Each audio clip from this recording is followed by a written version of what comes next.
Pessoal, vamos conversar hoje sobre doença do refluxo gastroesofágico, ok? Vamos lá. Doença do refluxo gastroesofágico, ele é considerado fisiológico no lactente, mais ou menos até 6 meses de idade, às vezes um pouco mais, tem algumas crianças que expandem até uns 9 meses, mas é considerado fisiológico, tá? É um processo saudável, faz parte, sem alterações sistêmicas. Vamos entender um pouquinho da anatomia, onde você tem o esôfago torácico, o esôfago abdominal, que é esse comprimento aqui, que na criança é curto, o diafragma, que vai formar a crura diafragmática, o piloro. E aqui, nesta região, fica o esfíncter inferior do esôfago. Os mecanismos pelos quais um recém-nascido, um lactente, na verdade, tem refluxo e é considerado fisiológico, é o comprimento esofágico dele abaixo do diafragma, que é curto. Na criança de 1 a 3 centímetros. Como ele é curto, este ângulo, chamado ângulo de Rhys, ele é um ângulo de reto para obtuso. Tá? Na medida que o esôfago alonga abdominal, este ângulo fica agudo, o que melhora diminui o refluxo. Olhando pelo lado de fora, esse ângulo chama-se Rhys, olhando por dentro, por endoscopia, ângulo de Gubarov. Esse ligamento freno-esofágico que existe aqui, onde passa o diafragma, tá ok? Este ligamento ainda não tem a pressão adequada, tá? O esfíncter inferior do esôfago da criança tem uma pressão extremamente baixa, exatamente porque o sistema nervoso autônomo ainda está se desenvolvendo, né, adequadamente. É uma pressão de 5 a 7 milímetros de mercúrio, no adulto chega a 40. Tá? Clareamento esofágico está relacionado à produção de saliva e que vai, com o sistema nervoso autônomo, vai aumentando com o decorrer do tempo. Clareamento esofágico da criança ainda é menor. Né? O sistema nervoso autônomo, o esvaziamento gástrico ainda não é adequado, por isso eles regurgitam, por isso até uma predisposição a vomitar.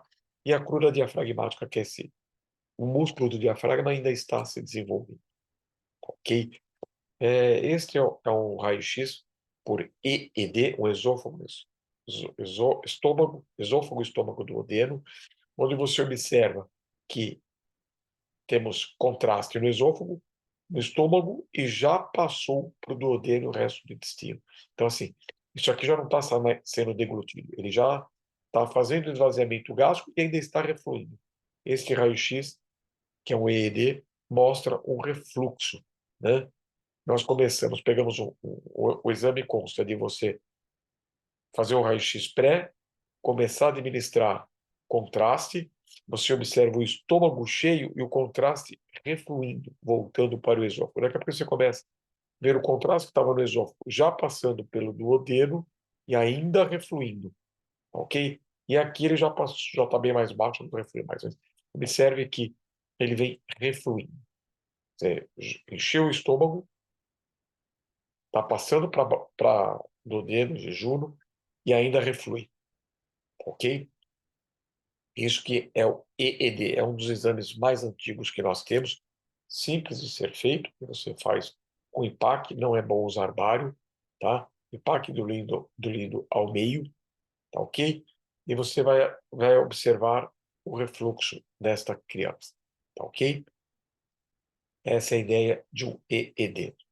Observando, e você vai seguindo todo o tubo gastrointestinal, ele é chamado de trânsito intestinal, tá? Quando você não avalia só esôfago, estômago e duodeno, e você observa, inclusive, a saída dele, tá? A eliminação.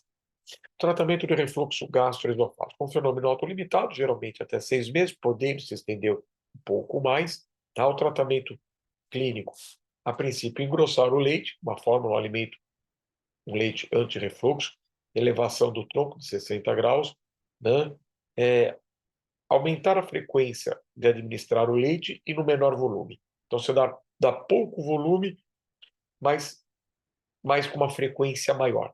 Com isso, evita do estômago encher demais e refluir, ok?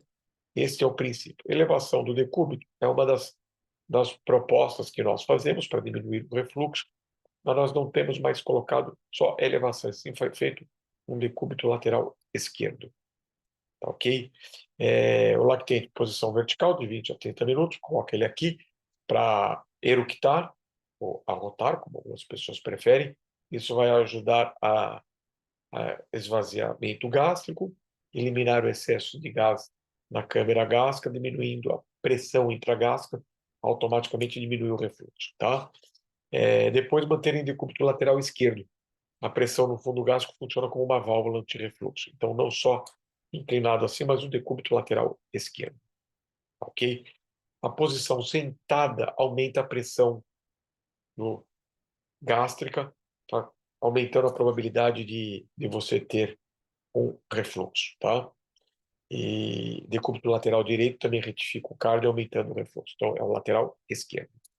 Tá? Para medicações, nós temos algumas para antirrefluxo. Já falamos do leite, antirrefluxo, engrossar o leite. Nós podemos usar domperidona, bromoprida ou bloqueadores de H2, tá? O tratamento conservador é postural, dieta, postura, decúbito lateral esquerdo, elevação da criança, dieta, eventualmente uma medicação se for necessário, né? O desequilíbrio desses fatores, né, vai dar, o refluxo vai deixar de ser fisiológico e vamos ter a doença do refluxo. A doença do refluxo vem associado a alguns fatores, que essa criança não ganhar peso, está sendo desnutrida, porque acaba perdendo, ela não vomita, ela reflui, mas ela perde o alimento, o leite que ela está sendo alimentada, então ela não ganha peso adequado, vai fazer uma esofagite, né, que pode fazer uma estenose de esôfago, um Mallory Weiss, alguma situação do tipo. Essa criança muitas vezes tem sintomas respiratórios crônicos como bronquiolites, asma, pneumonia, otite, né? E é uma criança irritada, porque como ela faz refluxo, inclusive dormindo, ela tem dificuldade de entrar na fase mais profunda do sono REM, porque ela corre o risco de apneia e até morte, né? De broncoaspirar, ok? Esse refluxo, é ácido, ele pode fazer uma estenose, uma úlcera de esôfago, tá? Essas crianças vão deixar de ganhar peso, vai ter uma irritabilidade, porque não dorme adequadamente pelo risco iminente, não entra na fase mais profunda, tem distúrbios do sono. Pode fazer pneumonia por broncoaspiração de saliva, de suco gástrico, pode fazer otite, pode ter apneia e até morte. Em crianças maiores, as queixas costumam ser azia, uma dor abdominal, vômitos recorrentes, pode ter asma, pneumonias, tosses, né? Otites, sinusites, o não ganhar peso adequadamente e alteração do comportamento por exatamente estar sempre irritada, sempre com o sono atrasado, sempre, né? Não descansa, não relaxa, tá? A patogênese diminui o tônus do esfíncter inferior do esôfago, já falamos que um recém-nascido, a pressão antes, até 7 milímetros de mercúrio, é baixa no adulto até 40, né? O relaxamento transitório do esfíncter inferior do esôfago é um problema. Você vai ter retardo no esvaziamento gástrico. O decúbito é importante, avaliar a natureza do refluxo e o tempo de exposição do refluxo, tá? Patologias associadas às doenças ou doenças que favorecem o refluxo. Então, assim, quem tem atresia de esôfago, ou quem teve e foi feita a correção cirúrgica, você traz o esôfago abdominal para cima para poder fazer a anastomose, tá? Você disseca a parte de cima, disseca a parte de baixo e aproxima. No que você faz isso, né? Aproxima o esôfago abdominal, trazendo para dentro do tórax um pouquinho mais, para poder diminuir a tensão das anastomoses, você muda o ângulo esôfago gástrico. Então, estas crianças têm o ângulo de RIS, um ângulo aberto, tá ok? Não um ângulo agudo. Então, quem foi operado de atresia de esôfago costuma ter refluxo gastroesofágico. Quem tem gastrosquise ou falocele, a cavidade abdominal não foi desenvolvida adequadamente. Então, nós colocamos tudo dentro da barriga, fechamos, né? Mas você fica com uma pressão intraabdominal alta por um certo tempo até haver a devida adequação e a cavidade abdominal se adequar ao conteúdo novo. Mas no pós-operatório, por um determinado tempo de de gastrosquise ou falocele, pela alta pressão abdominal, você tem facilitação para ter refluxo, tá? Hérnia de hiato, a mesma coisa, alta pressão abdominal, doença que dá alta pressão abdominal, uma crura, o esfíncter inferior, né? A crura diafragmática, que também não tem uma pressão adequada, tudo isso facilita com que você tenha uma hérnia de hiato, levando o estômago lá para cima, ou jogando o esôfago abdominal para dentro do tórax, tá? Os pacientes neurológicos são os maiores candidatos para isso. As anóxias neonatais, paralisias cerebrais, os anoxiados crônicos, as crianças 100% acamadas por N motivos, né? Eles costumam ser todos hipotônicos e sempre acamados, numa posição que facilita também o refluxo. E essa hipotonia, né, facilita o refluxo gastroesofágico, tá? Hipotonia, posição sempre em decúbito dorsal horizontal, sempre acamado, todo largado. Essas crianças neurológicas são as que mais têm probabilidade de você ter que evoluir para o tratamento cirúrgico, o medicamentoso não responder. Então, criança neurológica com as neuropatias todas. Hérnia diafragmática, quando a criança que nasce com hérnia diafragmática, ela já tem um diafragma alterado. E a dinâmica da respiração, a dinâmica do esvaziamento gástrico depende disso, ok?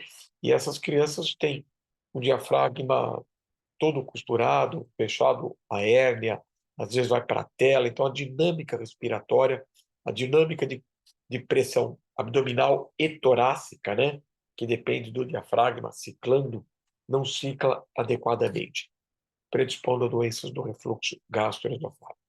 As crianças neuropatas, elas têm geralmente vários problemas, ou por hipotonicidade, tá? Ou por um aumento de pressão por escoliose, cifroescoliose, que é extremamente comum em crianças, tá? A cifroescoliose. A cifroescoliose vai dar um aumento da pressão. Se ela não tiver a cifroescoliose, é aquela neuropata totalmente acabada, totalmente largada, sem se mexer, tá? Alteração anatômica do esôfago gástrico, menor pressão do esfíncter, hipotonia do diafragma, desmotilidade inerente do tubo gastrointestinal, né, que são comuns a todos os neuropatas, tá? O EED, esôfago, estômago, duodeno, é um raio-x contrastado, que a gente já conversou, um exame muito bom, aliás, simples de se fazer e que mostra o refluxo. A endoscopia digestiva alta, você vai avaliar refluxo, né? Vai ver se tem esôfago de Barrett, vai ver se a linha Z está comprometida. Linha Z a gente chama de LZ porque é uma linha em zigue-zague, onde muda a mucosa esofágica para a mucosa gástrica.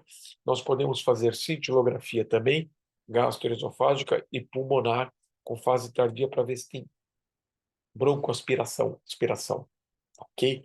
O ET já mostrei para vocês, vocês estão observando o estômago cheio, já passando aqui para baixo, para duodeno, jejum, e ainda refluindo. Tá ok? O ED mostrando refluxo. Tá ok? Mostrando sempre o refluxo para vocês avaliarem. Tá? Aqui uma broncoaspiração, tá? Observando o pulmão direito todo comprometido por broncoaspiração. Esta é a linha Z, a mucosa, e você está observando infiltrada. Esta é uma linha Z saudável, esta aqui não, tá? Já está comprometida. Olha essa daqui, como estão todas comprometidas, ela está infiltrando, não é uma linha Z organizada, saudável, então a mucosa do estômago está invadindo a mucosa gástrica. Z de zigue-zague, ok? A cintilografia é um exame muito bom, onde a gente consegue avaliar a, a, a broncoaspiração. pH-metria esofágica feita é o padrão ouro, né? Esse é um exame feito 24 horas, demonstra a exposição do ácida no esôfago. Você vai ver a frequência, qual é a frequência de refluxo e a duração desse refluxo. Isto confirma ou exclui, tá? Se a doença é cirúrgica. O paciente fica com esta sondinha, tá?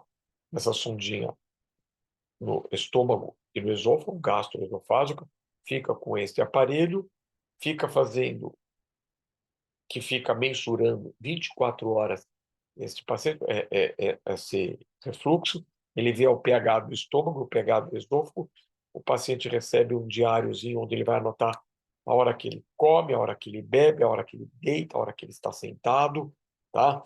E a gente vai confirmar essas anotações, o horário que ele está de pé, sentado, deitado, comeu, bebeu, né? A hora que foi dormir, e junto com as medidas do refluxo, tá ok? É um padrão bom, né? Nós temos alguns parâmetros aqui, onde você vai ver o índice de refluxo, né? Alguns índices de refluxo são considerados fisiológicos, não precisamos decorar isso, mas nós sabemos que existe o refluxo fisiológico, mas a ideia é saber o qual é o patológico, ok? Manometria é um outro exame onde você mede a pressão do esfíncter inferior do esôfago, tá ok? E você vai ver se essa pressão está extremamente diminuída. Para cada faixa etária, você tem um padrão, ok? Impedanciometria, um exame um pouco mais complexo, não tão simples de se pedir, não é qualquer serviço que a gente consegue solicitar impedanciometria, mas você detecta o movimento do bolos, tá? E a resistência elétrica através do fluxo de íons, diferença de condutividade. E aí você determina o que é ar, o que é líquido, e com isso você avalia por impedanciometria o refluxo gastroesofágico, ok? Do mesmo jeito, fica uma sondinha, tá? Pegando todo o esôfago. E o estômago ele vai avaliar o fluxo de íon, ok? Vamos lá. Tratamento do refluxo. Diminuir os sintomas, diminuir a frequência, a duração dos refluxos, curar a mucosa esofágica lesada, se tiver uma linha Z alterada, né? E prevenir estenoses, broncoaspirações, pneumonias, apneia, até mesmo morte súbita. Tratamento conservador, já comentamos, menor intervalo, diminuir o volume e aumentar o intervalo, né? Então, na verdade, menor volume entre os intervalos alimentares. Pouco volume, maior frequência, né? Essa é a ideia. Engrossar a fórmula, engrossar o líquido. Existem leites para antirrefluxo, tá ok? Elevar o tronco 60 graus e, de preferência, decúbito lateral esquerdo, tá ok? Elevar o decúbito lateral esquerdo. Pessoal, entendemos? Agora vamos entender a parte cirúrgica, tá? Porque a medicamentosa, a postural, a gente já comentou, a medicamentosa, a gente entra com antiácidos, bloqueadores de H2, né, inibidor de bomba de próton, como omeprazol, pantoprazol, lansoprazol, ou procinéticos, que melhora a pressão do esfíncter inferior do esôfago e relaxa o do piloro, facilitando o esvaziamento gástrico, tá? Que são procinéticos como domperidona ou bromoprida, tá ok? A intratabilidade clínica, tá? Ou apneias graves, ou esôfago de Barrett, ou estenose de esôfago. Então, esôfago de Barrett, estenose de esôfago, riscos de apneia, de morte súbita, intratabilidade clínica. Nestas situações onde você tem um certo risco de vida, né, ou por morte súbita, por broncoaspiração, ou, né, qualquer uma dessas situações, né, você está indicando, ou está tendo a falência do tratamento clínico conservador e vamos ter que entrar no tratamento cirúrgico, tá bom? O tratamento cirúrgico consta de uma funduplicatura, uma válvula antirrefluxo, onde você pega o esôfago, o fundo do estômago e abraça o esôfago 360 graus, tá? A técnica mais usada é a de Nissen, tá? Existem outras técnicas, mas a de Nissen é que tem melhor sucesso. Do que consta a técnica de Nissen? Você pegar o fundo do estômago, rodar por trás do esôfago, abraçando o esôfago posterior, e na frente do esôfago você sutura a, o estômago que está abraçando, tá ok? Nós vamos ver uma cirurgia dessa inteira. No canal nós temos uma cirurgia dessa inteira. Nós pegamos o fundo gástrico, abraçou e costuramos aqui na frente anteriormente. Nós vamos assistir uma cirurgia inteira desta. Fique tranquilo, fica muito mais claro quando a gente assiste a cirurgia. Ok? Pessoal, agradeço. Vamos encerrar esta aula e vamos ver o vídeo de uma, é,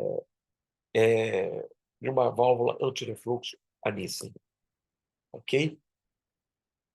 Vamos encerrar a aula.